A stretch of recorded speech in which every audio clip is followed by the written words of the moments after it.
Right, ladies and gents, another expedition. I want to tell you today about a Welsh myth, a legend, and of all the Welsh myths and legends that I've come across over the years, I like this one the best. And if I just point this camera upstream,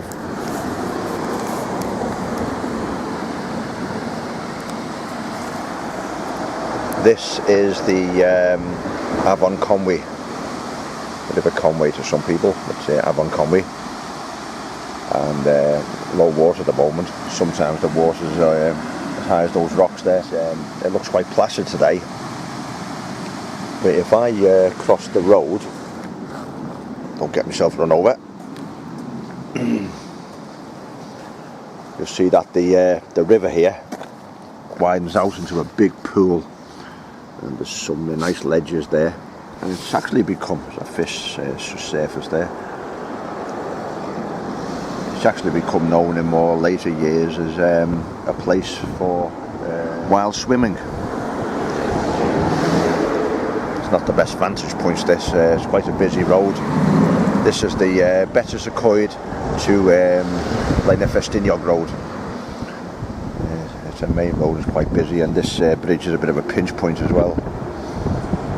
But this is a nice big pool on the river. As I say, wild swimmers come here now. It's very popular as a picnic spot. And when it gets hot in the summer, all the kids are swimming in here and stuff like that. However, it's actually quite historical. It's known as the Afanc Pool. I'm going to introduce you to a mythical Welsh creature. Been found all over Wales. All the big rivers have them, but this is probably the most famous one.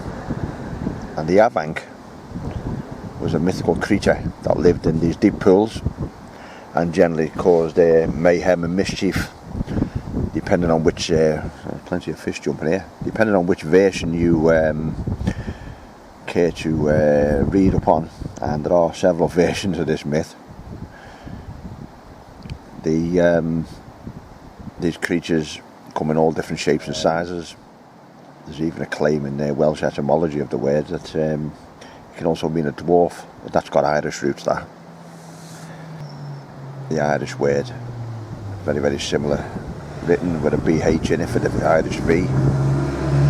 It's an F in Welsh, A-F-A-N-C, Afanc. It's the Welsh word, but the F is replaced with a BH in Irish Gaelic, so it's A-B-H, and so on. The Afanc gave its name to this pool, the Afanc Pool. Afanc is the modern Welsh word for a beaver, and I've just been poking about up the road there, and I noticed one of the cottages is called Beaver Cottage or something, so that's obviously taking its name from this.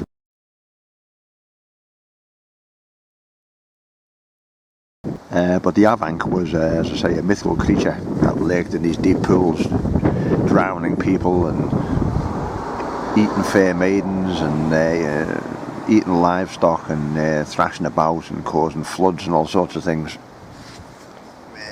over various stretches of the rivers that they inhabited. And historically they were a great nuisance to the locals.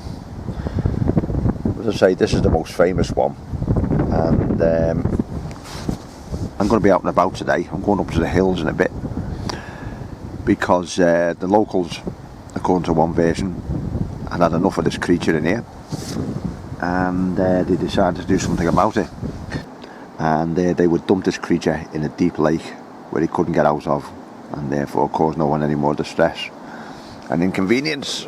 And that's essentially, according to the myth, what happened. What they did was basically they got the fairest maiden in the area, and they put it up to as being bait, and she sat on the side of this pool. According to one version, she sang a melodic hymn, and this seduced the creature and drew it out of the water in a semi-hypnotic state. So much so that it lulled into a false sense of security, and the locals pounced on it, chained it up, and then started their journey to dispose of it in a lake in the mountains. Now there's a bit of a breeze coming down this river. I hope it doesn't interfere with the me talking. Too much background noise. But essentially, this fair maiden, shall we call her, sat on the side of the bank, and according to one version, she sang a hymn. Well, of course, hymns are associated with Christianity, and Christianity didn't reach Wales till at least 200 AD, once the Roman Church had converted to Christianity. There was a few Christians before that. There was the pains of being fed to the lions in the arena, or killed by gladiators for sport.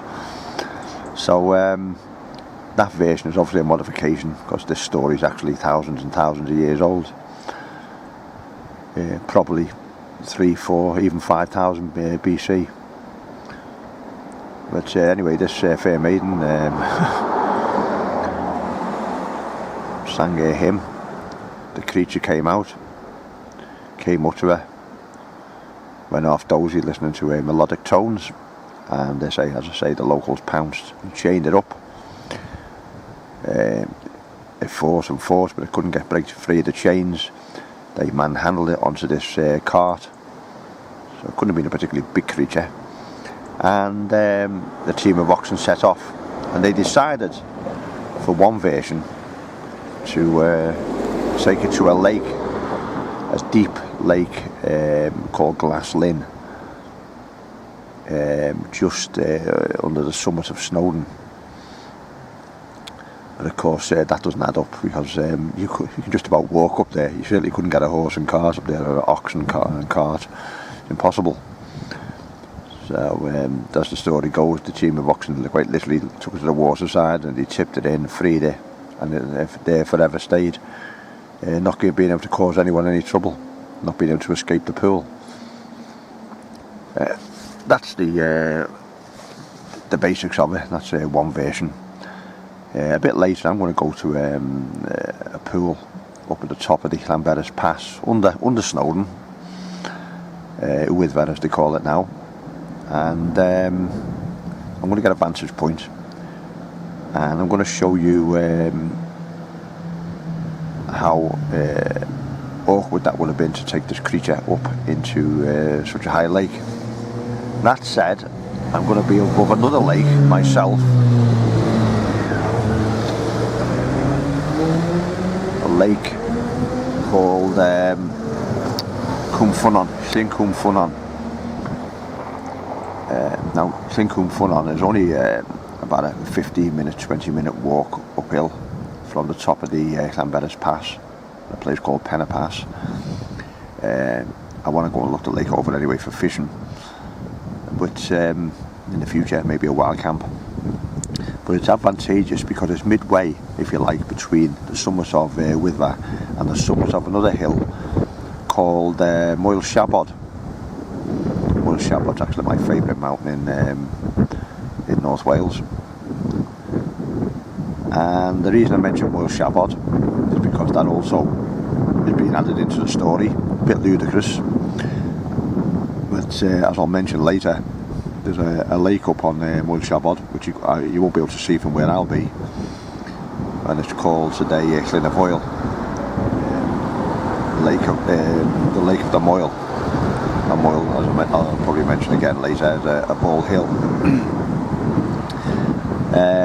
But that lake called Llyn y Foel is actually had another name in the past, and it was called the Oxide Lake. And the myth was that this lake came about because one of these oxen straining, pulling this cart, popped an eye. And again, depending on which version you choose to believe, either the eye hit the floor and then started the genesis of a lake, or some teardrops hit the floor and they also started the genesis of a lake. doesn't really matter. The principle's the same. What's odd about it is that if they were dragging a team of oxen over hill and dale, as it were, again, they're 3/4 of the way up another mountain, and it's just doesn't even make sense. So at some point in the past, someone wove this lake, which for whatever reason was called the Oxen's Eye Lake. There's no disputing that, and they wove it into the story of this mythical creature being transported. But this, boys and girls, is the Afanc Pool. It's quite nice actually. It's just a pity it's on one end of it's a busy main road. So I'll break off here now, and I'll make my way into the mountains to Llanberis.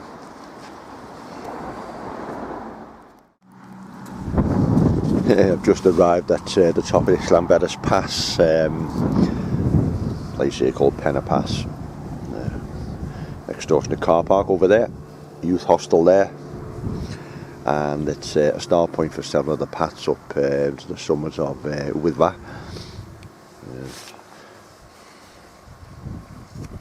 Still early in the day yet, but quite a few of these people.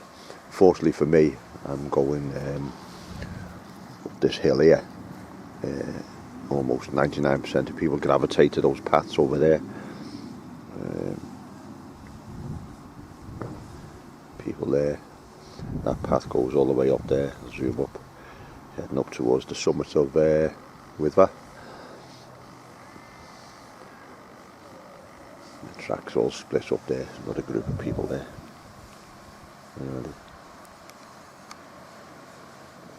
Yeah. Like ants. At least they're all staying that side of the road. I'm going to head up to a little lake up here called Llanberis. It's a lake that's not visited by many people. It's only half a mile off from the road. It won't take more than 30 minutes to get there, and it'll give me a vantage point so I can finish off talking about this Afanc myth, because we'll see better higher up, but up there in the clouds is where this mythical creature was allegedly dumped in a lake up there, Glass Lynn. But I'll talk about that a bit later. So you imagine someone with a horse and cart trying to, oxen and cart trying to drag some thrashing beast up there. It's a nice myth, but clearly a myth. I'm never surprised about the numbers of people which come here to summit Wyddfa. But I'm just going to zoom in here if I can find them. The path. There's a lot of people there. Down in front of those rocks. Some more people there. I'm going to go a bit further. Look at that.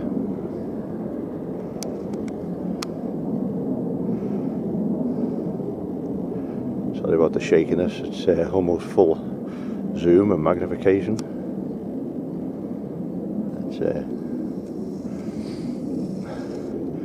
I'm just glad that side of the valley and not this. They won't see much from the summit of Wyddfa, formerly Snowdon, today. In good fun. And this lake here is Llanberis. I'll come up here once, have a quick look at it, because I'm planning on doing a wild camp here and do a bit of fishing. It's in the distance there, see where all those trees are, there's a wooded valley. That's the Llanberis Valley, which runs down to Betws y Coed. Cap of Kirric's out of sight down there, it's about 5 miles away. And I'll just zoom in here, because that there is the summit of Moel Siabod. And I'll talk about that in a minute or two, because it's obviously part of this myth. But another reason I wanted to come to this lake is because I first heard about this myth when I was a kid. It was interesting in all things sort of Wales, Welsh, that sort of thing, particularly the language and the history of it, etymology of words. And I knew then that this myth had various versions, and one of the versions was that this creature, this Afanc, was dumped in this lake, which on the face of it seems a bit more realistic, although of course I can't see this being a lake that might contain some sort of unruly creature. But nonetheless, it was mentioned as one of the lakes where this creature was dumped. That's slippy on the foot here. That's another reason why I've come up here. It's actually quite a large lake. This it would take a good half hour to walk around it. And there's some flock of ducks or something down there. I've got my binoculars on those in a minute. A few seagulls up here. I've been up on other mountain lakes in North Wales in the past, and these little islands you get, like that one for instance, but a bit further out in the water you get black-headed gull's nest on them, or you used to. But as I say, that's the Somerset World Shabod. Now I'm just going to get a better vantage point, get myself a little bit higher, and things might be a bit more clear. Yes, I'll just lean on this rock out the wind. The breeze is sort of coming this way, being funnelled up the Llanberis Pass there. Get here. It's slightly better. Right, as I pointed out just before, I'll zoom in there. That's the pass down to Betws y Coed, and of course it's at Betws y Coed where this mythical creature, the Afanc, was coaxed out of the Afon Conwy, captured and transported to a lake up there called Glaslyn. Now, if anyone's ever been up the miners track, or the sometimes called pig track, the Penagourid path up to the summit of Wyddfa, you'll pass a quite a deep lake with a bit of a cobalt blue colour to it in the summer when the sun's shining, and that's Glaslyn. Glaslyn means blue lake in translated into English. And I've heard it said that the blue is from copper that's found naturally in the rocks. I don't know whether that's true or not, but it's just something I've heard over the years. But the summit of the mountain is in the mist there, as per usual. And if I just zoom in there, the path that all those people are on, it goes over there, and then it starts making its way up the cliff. There's another lake over there, quite a large one, Llanberis, which Llanberis is the modern Welsh word for Brittany. A little interruption there, up in the mountains. You don't often have a signal up here, and I must be exposed here. His phone just rang. There's no peace. It's a sort of little problem out. As I was saying, there's a lake up there here, Llanberis.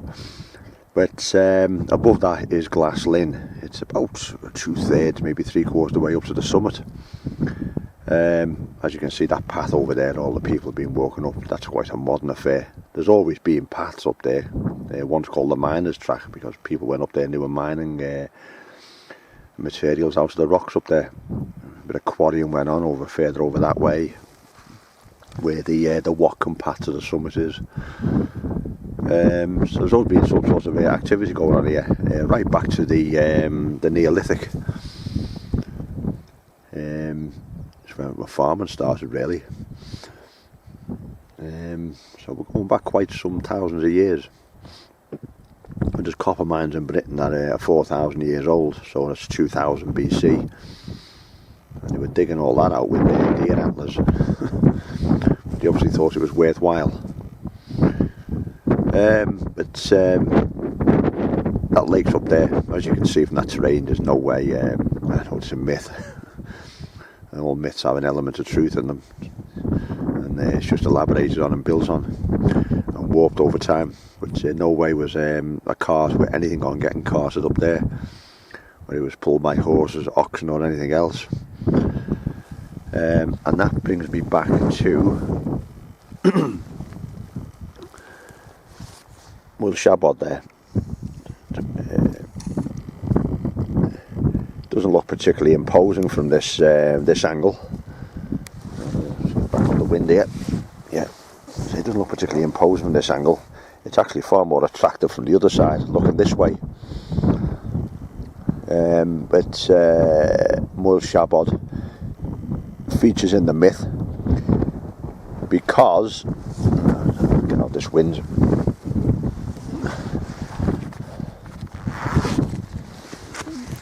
Yeah, it features in this myth because on the far side of that hill slope there, if you like, that comes up from Capel Kirrig, there's the path to the summit passes 3 pools. One sort of semi-artificial called Roast Quarry Pool. It's next to a quarry. They used that as a water source when they were working the stone. There's another quarry about halfway up, small quarry, deep quarry, and it's flooded at the bottom. And the path continues on and then sort of comes to another lake. And today that lake is called Llyn y Foel, which basically means the lake of the Moel. Moel is a bald hill in Welsh. And Llyn y Foel is the modern name, you see it on all the maps. But historically it's been called something else. And it's linked to this myth. And that Llyn y Foel has been known in the past as Llyn Llwgad yr Uwch. And that means the lake of the eye of the ox, or the ox's eye lake. And it's been called that because in the myth they were dragging this creature on a cart, chained down. It was struggling, it was heavy, and this team of oxen, which was supposed to be the strongest oxen in the land, the metalsmiths, the blacksmiths were the best in the land as well, because they forged the strongest chains to hold this creature down. They were pulling this creature, and they strained so hard that one of the oxen's eyes popped out. And depending which version you read, either the eye hit the ground or some tears hit the ground, and henceforth a lake appeared, started to grow, and that became known as the Ox's Eye Lake. That of course became Llyn y Foel in more modern times. It's probably been called Llyn y Foel ever since the mountain became a moel, bald, when it's well below the tree line. So it's probably 3,000 years ago it was covered in trees. So it's probably only become a moel post tree clearance. So the lake was probably renamed then. And this sort of adds a bit of an issue, a bit of a problem to the myth, because if Betws y Coed is down there, that's about 5 miles to Capel Kirrig, and then about another 5 miles down the valley there to Betws y Coed. There's sort of 10 miles. If you were going to bring this creature and dump it in either this lake here, or well, it's really starting to rain now, or take it up to almost to the summit of Wither. It doesn't make sense. There would have been ancient trackways through these valleys in the past. Some of the trackways here are Neolithic, even older than that. The Mesolithic cavemen would have used them as well. So it seems nonsensical that they would drag a creature over the breast of that hill to come all the way down, to come all the way across here behind me, and then drag it all the way up the mountain here. You take the easiest route, especially with such a dangerous animal on board, as it were. So I think somewhere along the line there, that myth has sort of been manipulated. The lake clearly was called the Ox's Lake in the past, and I think it was probably just added into the story to make it more dramatic at the time. A lot of these myths started off as tales. It was their entertainment of the day, a bit like they had court jesters in medieval times. They would have had people who told stories and entertained people around the fire of a night and that sort of thing. And as I say, the Avanc's one of my favourite Welsh myths. And it's just a pity in a way that it is a myth. It would have been brilliant if such a creature actually existed.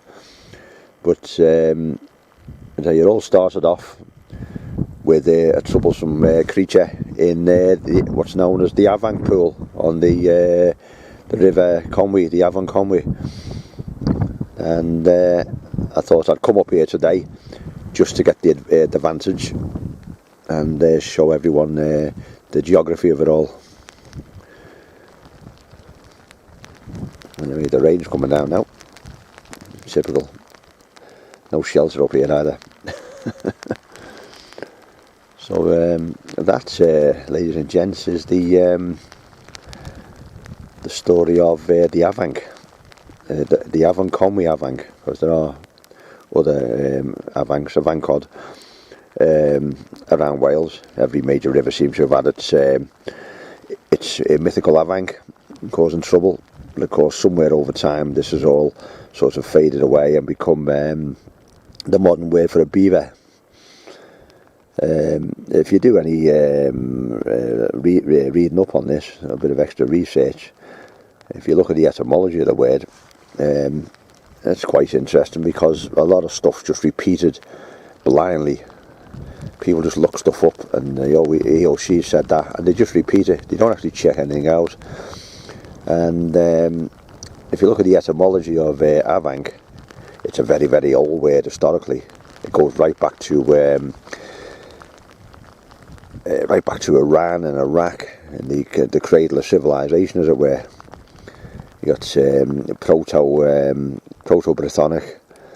It goes back that far, and then it goes back as far as Proto-Celtic then in Central Europe, and it goes back to Proto-Indo-European, which takes you back to the like the Middle East, that sort of thing. So it's very old. But I mentioned Llydaw, which translates as Brittany. It's the modern Welsh way for Brittany, Llydaw.